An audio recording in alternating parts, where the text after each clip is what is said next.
रायगड जिल्ह्यातील खालापूर तालुक्यात इरसाळवाडी येथे दरड दुर्घटना घडली होती। 19 जुलै रोजी गेल्या वर्षी 19 तारखेला याच इरसाळवाडीवरती दरड दुर्घटना घडली होती व या घटनेला येत्या 19 जुलै रोजी 1 वर्ष पूर्ण होत आहे। राज्य शासनाने देखील याची गांभीर्याने दखल घेतलेली आहे व दरड दुर्घटनाग्रस्त नागरिक आहेत त्यांच्याकरता एक नवीन वसाहत तयार केली जात आहे व ही जी वसाहत आहे ही इरसाळवाडीच्या पायथ्याचीच स्थापन केली जात आहे। आपण छायाचित्रांमध्ये पाहू शकता या ठिकाणी जी पक्की घरं आहेत ती बांधण्याचं काम जे आहे ते युद्ध पातळीवर सुरू आहे।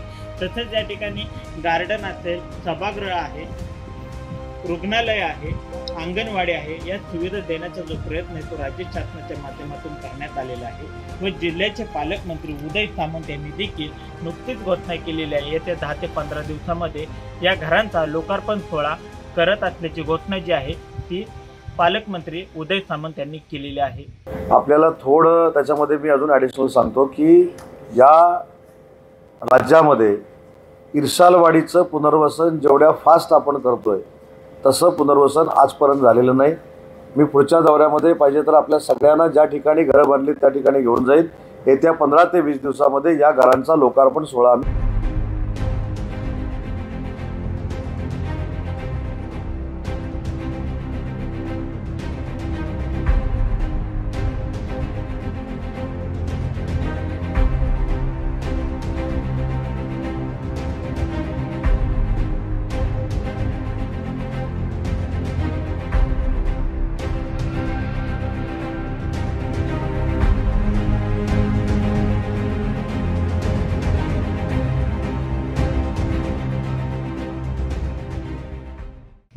महाराष्ट्र प्रसाद अटक, खालापूर, रायगड।